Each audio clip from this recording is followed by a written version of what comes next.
Hello, everyone. Welcome to Wisdom from North, another conversation. My name is Jannike, and I'm here in Oslo, sitting next to a brilliant, a bright, and brave man called Dr. Semir Osmanagich. He is an anthropologist and anthropology professor at the American University in Bosnia-Herzegovina. He has a PhD in Mayan studies and a master in sciences of international economics. He has been studying pyramids for decades, and that's why he is here, because he had a lecture last night at Håndverkeren about the Bosnian Pyramids that he discovered in 2005. And he says that we basically need to change our entire history. Now, Sam, thank you so much for accepting to do this interview, and welcome to Wisdom from North. Well, thank you for a very nice introduction. You're welcome. I just saw your lecture last night, and there was so much information there. And I actually filmed a bit of it, and it's mind-blowing. I want to start from 2005, when you found these pyramids. It was in April, and you went up to Visoko, and you knew that they weren't ordinary hills. Why did you know, and what did you find? Well, when I first came to the central Bosnian town of Visoko, which is just 30 kilometers northwest from the capital city of Sarajevo, the reason was not the pyramids. I went to see the local museum. But once I came to this town and saw this hill towering the town, with the regular geometry, four sides, triangular faces, obvious corners, I took a compass and it showed me that the sides are perfectly oriented to the cardinal points, east, west, north, and south. And based on my experience with thousands of pyramids in Mexico, Guatemala, China, El Salvador, and all those pyramids were covered by soil and vegetation, I knew that this so-called hill in Bosnia is actually a huge artificial structure, the first pyramid in Europe. And so what happened then? What was the next step? You know, I climbed the top of the pyramid with a group of people I was with, and while they were talking about the Middle Age and how Bosnia at that time was an independent kingdom, I was thinking about something else. I was standing on the top of the biggest pyramid. I was looking at the other side of the valley, and I saw another hill with triangular faces and a plateau on the top. I took a compass. Again, it showed me the perfect orientation of the sides. So I realized we have at least two pyramids. And in my head, I already got the names ready. The Bosnian Pyramids of the Sun and the Moon. And then I interrupted my friends and I told them, gentlemen, do you know that we are standing on the top of the biggest pyramid in the world, the Bosnian Pyramid of the Sun, and across the valley is the Bosnian Pyramid of the Moon? They stopped, silent. And then during the 2005, it was a one-man show. I got the permission, I was investing some money to do the core drilling, geological testing, archaeological trenches, and by the October of 2005, I wrote my first book about the discovery of the Bosnian pyramids. I had a big press conference in Sarajevo, and I announced the news that I discovered the first pyramids in Europe. And then I have received, over the next couple of months, 12,000 emails from all over the world by the people who were giving me the support. And some of them wanted to join the research. And then I realized this is not a one-man show. I established a non-profit, non-government foundation called Archaeological Park, Bosnian Pyramid of the Sun Foundation, and I started research in April of 2006. And since then, over 340,000 hours on archaeological excavation, sample analysis, lab testing, radiocarbon datings have been done, and we have concluded that in this little town of Visoko, we have at least 5 pyramids, which we named the Bosnian Pyramids of the Sun, Moon, Dragon, Earth, and Love, and a huge network of underground tunnels and chambers, and the whole valley we named the Bosnian Valley of the Pyramids. And now we realized that this discovery is bringing us 7 elements that will forever change our view of the ancient history. Number 1, these are the first pyramids in Europe. Number 2, they are the biggest, the largest pyramids on the planet.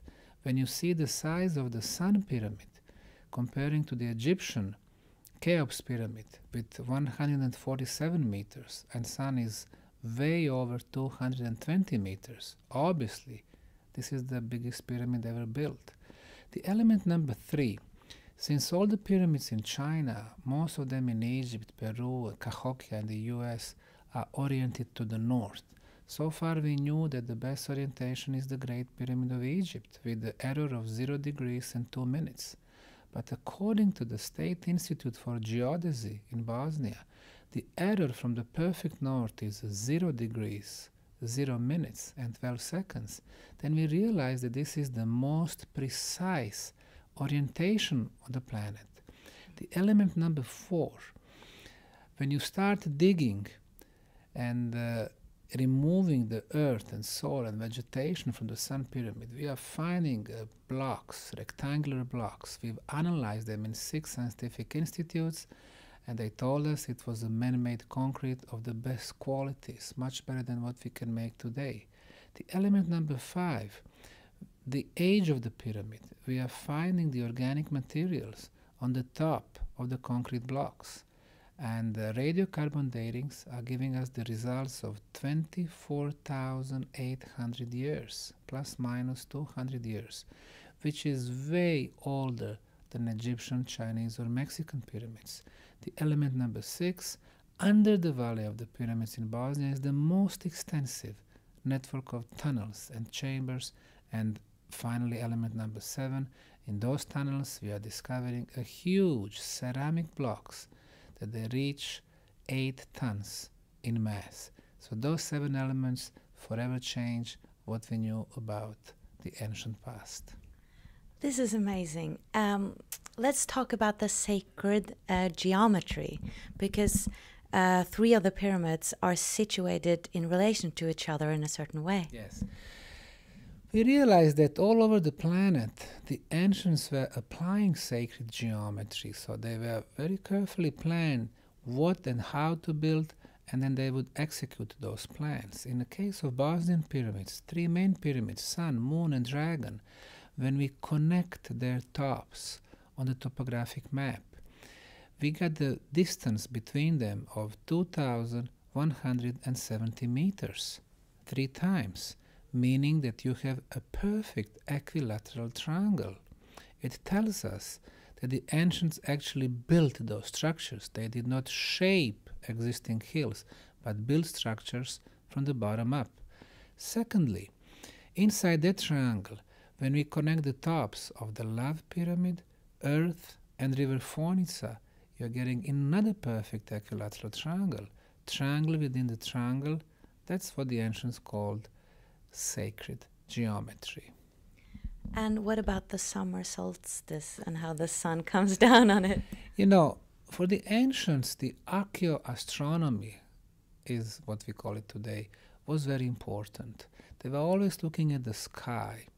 And what we can notice in the case of the Sun Pyramid, its shadow moves in the valley as the sun moves in horizon. And then just before the sunset during the summer months, the shadow of the Sun Pyramid completely covers the Moon Pyramid, and the top of the sun shadow touches the top of the Moon Pyramid. So in symbolical way, it's telling us that the rule of the day and the sun is over, and the rule of the night and the moon starts. So we can see the genius in building those pyramids. So obviously the ancient builders first built the Sun Pyramid. They were watching the movement of the shadow, and then at the sunset they would locate the place where to build the Moon Pyramid, and based on the size of the shadow they determine the height of the Moon Pyramid. It's beautiful. So we know that these, or they might be very old. But what about the Egyptian pyramids? Do we know? What is your opinion about how old they are? When it comes to Egyptian pyramids, we can see two different styles. The oldest Egyptian pyramids are so much superior to the later one, to the pyramids of the 12th or 18th dynasty that were built using the mud brick, which is even used today as the construction material. But the oldest pyramids were using the limestone and granite from Aswan. Now, the Egyptologists are assigning them to the 3rd, 4th, and 5th dynasty pharaohs. However, in the Cheops pyramid, or Khafren, or Myceren, or Sneferu, or Djoser, we don't find mummies. And we will never find mummies because they were never intended to be tombs for the pharaohs. They've been teaching us that for the last 200 years. And with little help of Hollywood, everybody thinks that the pyramids were built as tombs, which is totally wrong. The pharaohs were buried 300 kilometers to the south from Cairo in the Valley of Kings.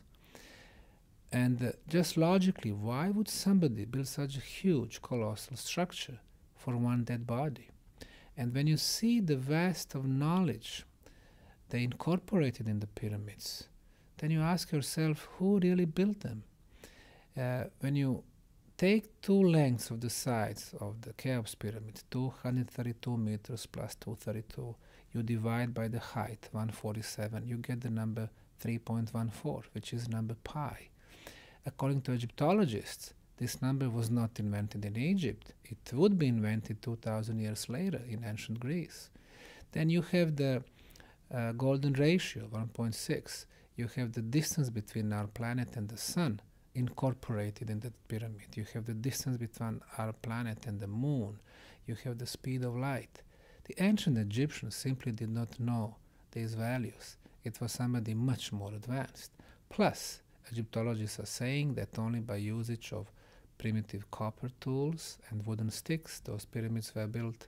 Of course, it's nonsense. So we have to change the history books, starting with the Egyptian pyramids. The oldest pyramids in Egypt were built by far more superior civilization than the pharaonic Egypt. We talk about the cycle of the solar system going in a cycle of around the Milky Way in 26,000 years. And now we are coming to the other side of the world, which is the Mayan civilization.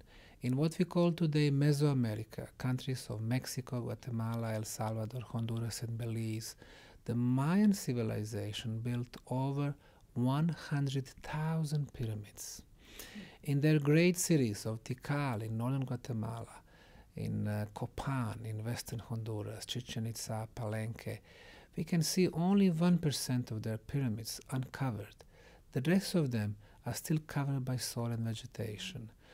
However, what we can see in some of them, like in the case of western Honduras, Copan, the greatest pyramid there is actually just the cover for a much older, 700 years older temple, which is named Rosalila.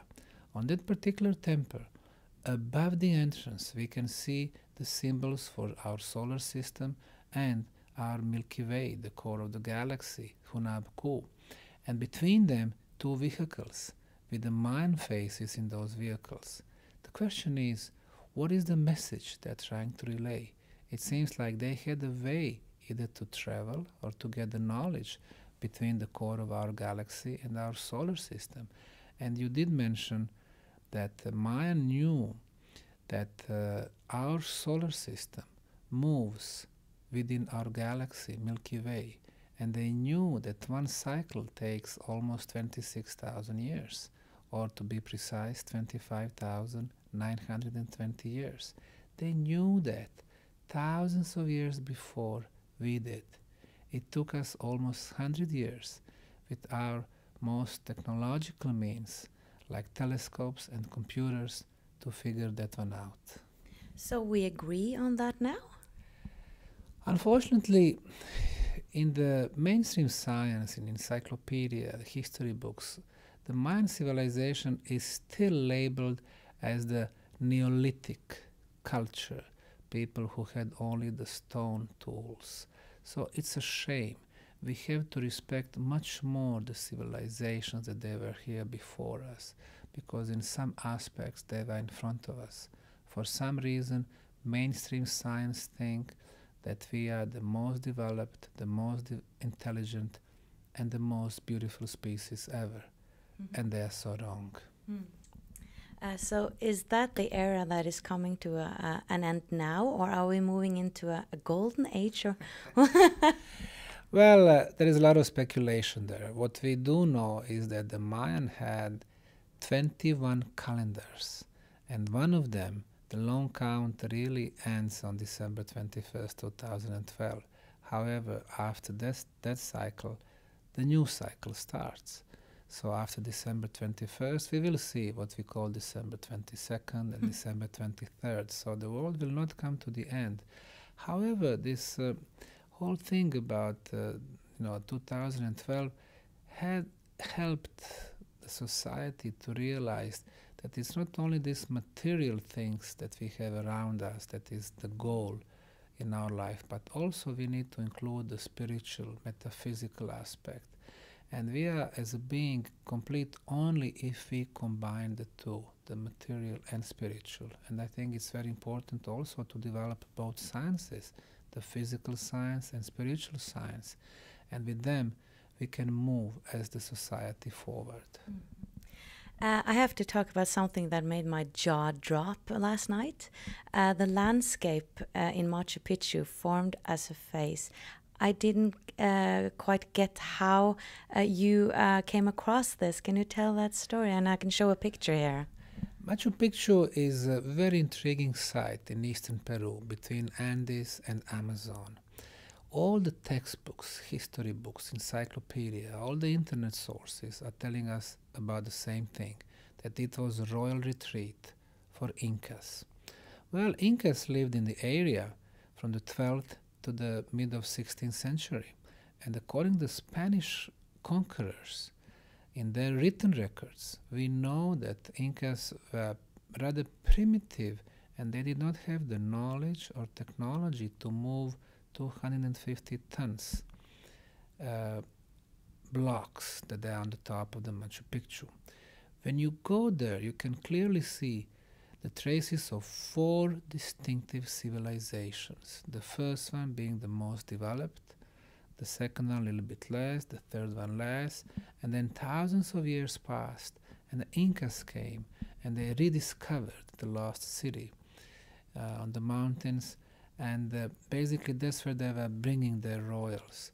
So they are teaching us in schools the theory of evolution, saying that we were primitive first, and then we've been advancing, and today in 21st century we are the most advanced. That's wrong. The history of humans is actually the history of cycles, cycle after cycle. We simply live in the last cycle, which started 7,000–8,000 years ago with Sumer, Babylon, Akkad, Assyria, ancient Egypt, ancient India. But the first builders of Machu Picchu probably goes back 50,000 plus years, and they were extremely advanced and developed because they were able to move 250 tons blocks. What we can see there from very specific point, if you make a photo of the area, you can see that 3 mountains form the human face. Of course, you need to rotate that picture for about 90 degrees, and you can clearly see the head and the eyes and the nose and the mouth and the cheeks. It is telling us that the ancient builders were able to terraform mountains and to leave the message for the future generations.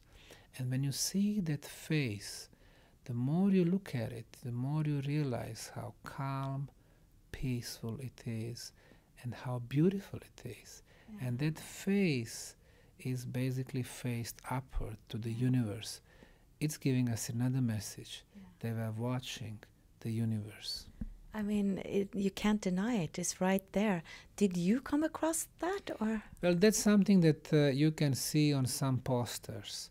Okay. Now, the thing is, that particular photo can be made only from one point, not from every point.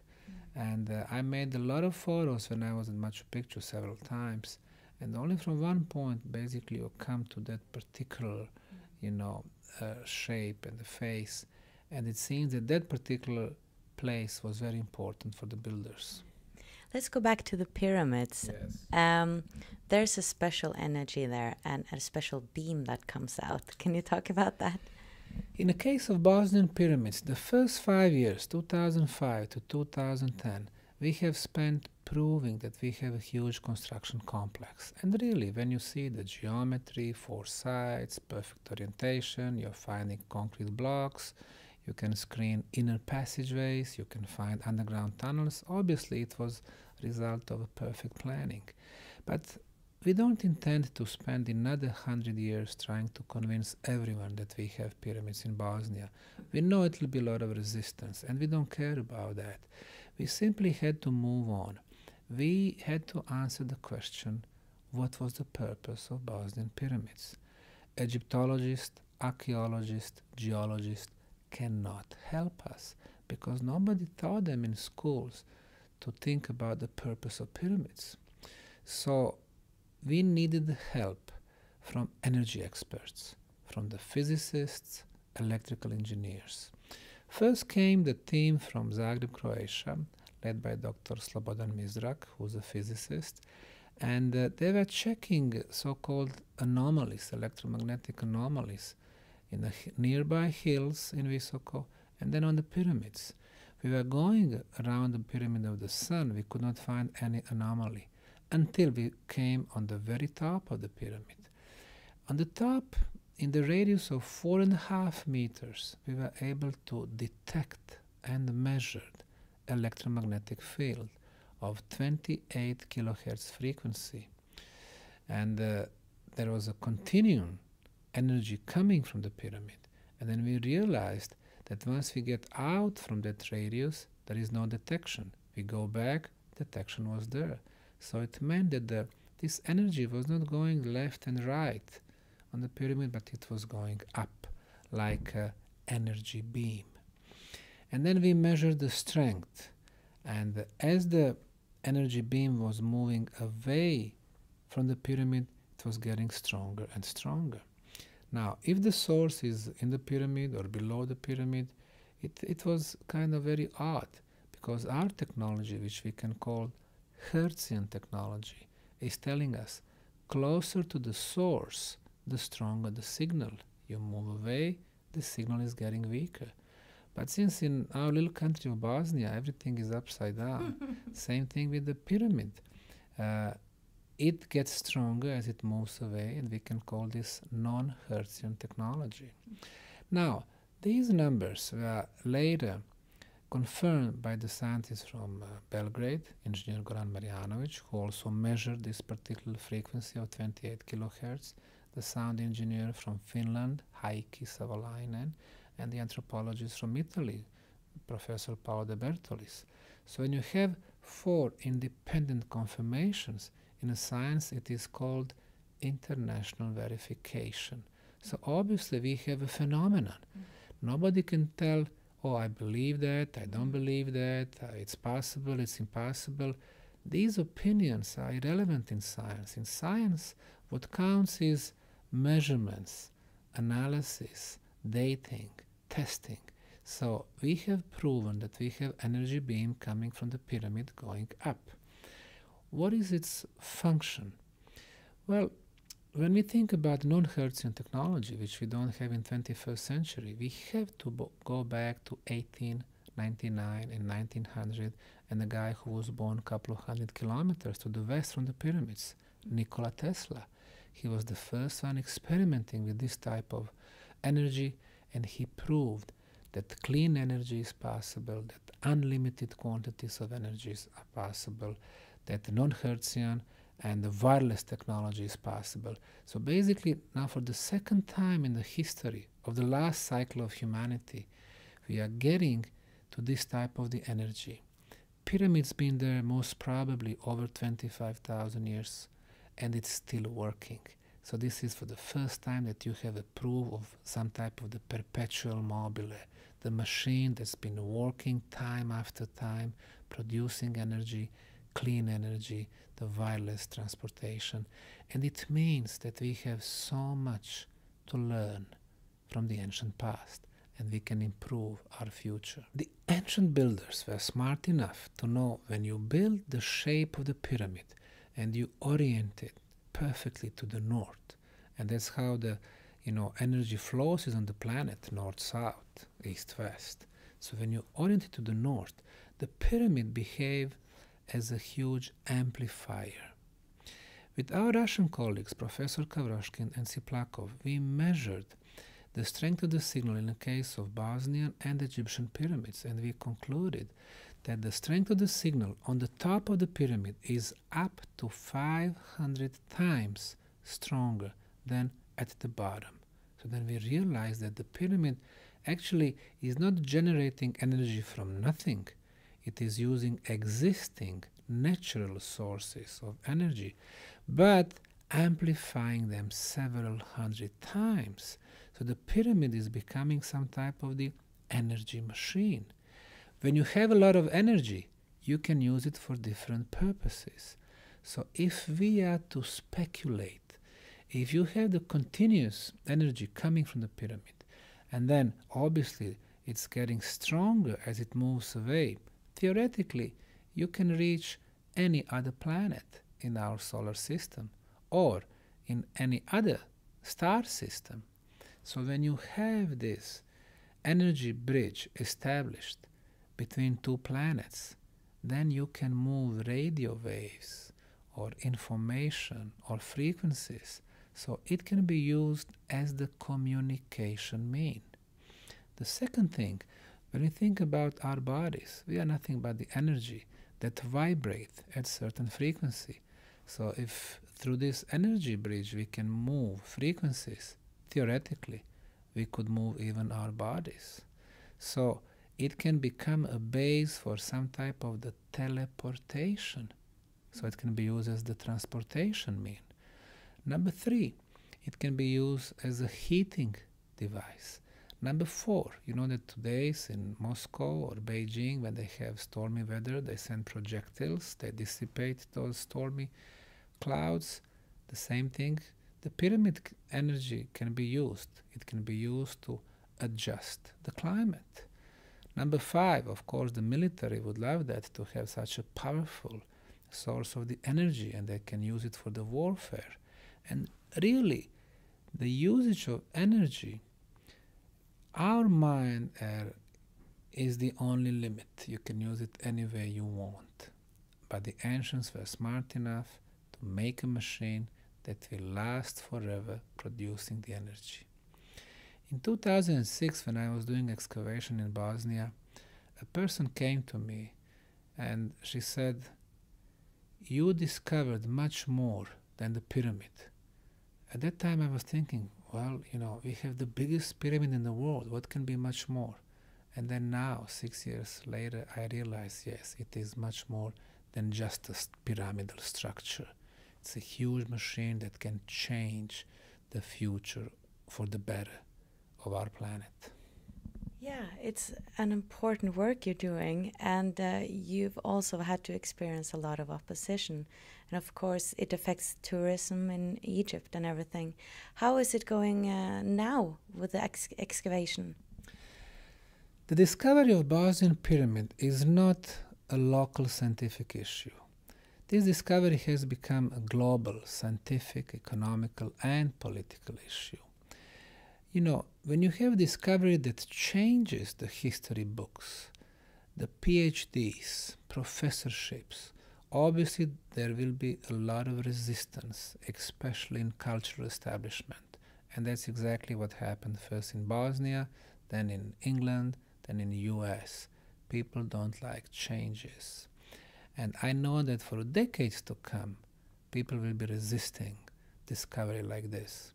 But then, as a human civilization, only if we stay open for new discoveries, there is a hope for us. If we think that just by becoming directors of archaeological institutes or deans at the faculties, or rectors, if we think that the knowledge stopped with us, then we become obstacles for scientific progress. We have to stay open all our life. Now, besides the scientific effects, which are tremendous, in the case of Bosnia, obviously we have a base for the archaeological tourism. In this little town of Visoko, and Bosnia's beautiful country, we never had tourists before. And now every year tens of thousands of people are coming. So far from 80 countries in the world. And the Bosnia that's been known for the war during the 1990s and violence and all the bad stuff, all of a sudden have a base to be known for the archaeology and cultural heritage and tourists and volunteers. Nice, positive stuff. And that's what we want to do. We want to change the image of the country for the better. And maybe one of the most important aspects is our international summer camp for volunteers, which we organize every summer. In 2010, we had 500 volunteers from 30 countries. In 2011, they came from 32 countries. And this year, 2012, they came from 52 countries and 6 continents. Now imagine, not only from almost all European countries, including Norway, but people from Brazil, Argentina, Colombia, New Zealand, Australia are coming to little remote Bosnia. They spend their savings for the air tickets, they participate in the cost of accommodation, they work for free, and they are so impressed with the whole camp that they want to come next year again. So obviously something so big, attractive is happening in the heart of Bosnia.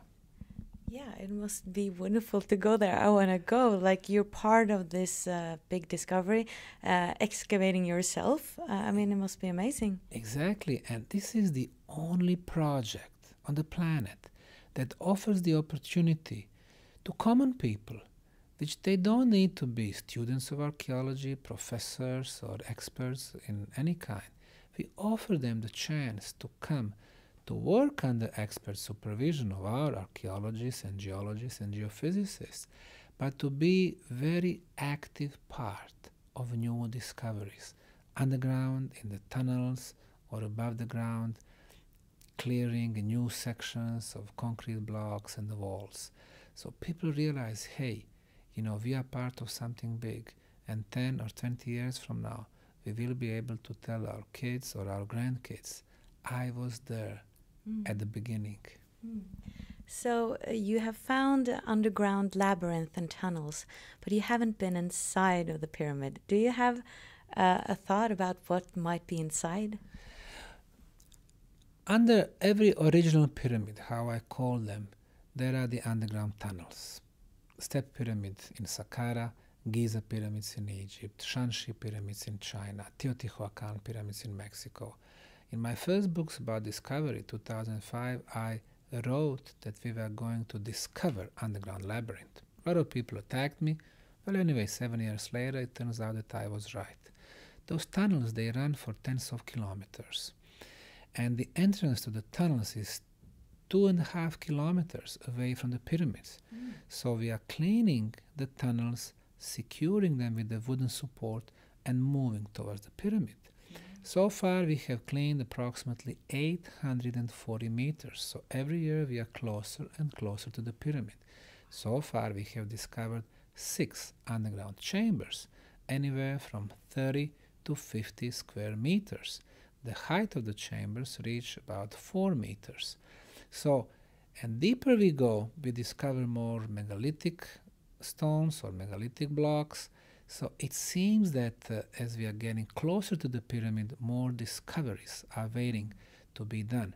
If we discover chambers with 50 square meters at the beginning of the tunnels, I suspect that once we get closer or under the pyramid, that we're going to find huge holes with hundreds of square meters, maybe even thousands. We have discovered several little lakes and artificial water accumulation. I expect to find much bigger lakes under the pyramid. So I think the major discoveries are yet to come. However, what we have so far is so amazing. We have noticed and we have heard a lot of testimonies this year and last year as we started getting deeper in those tunnels of people telling that they felt exceptionally good in the tunnels. They even, if they had some diseases like asthma, they could start breathing again, so they wouldn't need those little pumps. If they had problems with the allergies were immediately gone, even with little things like headaches or back pains. So it seems that something good is happening in underground tunnels. We want to confirm everything using scientific methods. So we realize that the concentration of negative ions in the tunnels are much higher than average. Why negative ions? They are good because they clean our blood and body from the viruses and bacteria. In this room where we are having this conversation, the concentration of negative ions is 200 negative ions per cubic centimeter. In the first chamber in those underground tunnels, 230 meters from the entrance, the concentration is 43,000 negative ions per cubic centimeter, 200 times higher, 200 times healthier. It seems that the ancients, when building those underground tunnels, one of the ideas was to make healing facility. Why? Because what is the most important in our life? The health and prolonged life. So with building the pyramids above the ground, they were getting the energy they needed. Today we need the energy, but they just had smarter ways. And secondly, underground, they built healing facility to protect their health.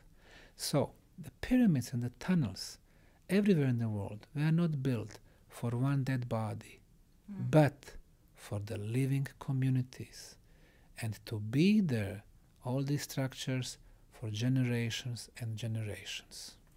Have this work done something to you personally, spiritually?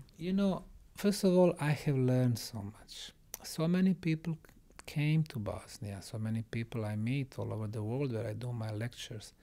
And I learned from different scientists, researchers, but not only from the physical science, which I really valued a lot, but also from spiritual scientists, from alternative scientists, from people who deal with the energies and special states. And then with tens of thousands of tourists, you have always opportunity to learn, then to meet, to exchange the ideas. So that was very important. But when it comes to the spiritual aspect, I realized that this project has to be different and unique. Instead of using only the physical instruments, I said, hey, if we want to understand the ancients and those monuments, we need to view those sites through 3 different realms.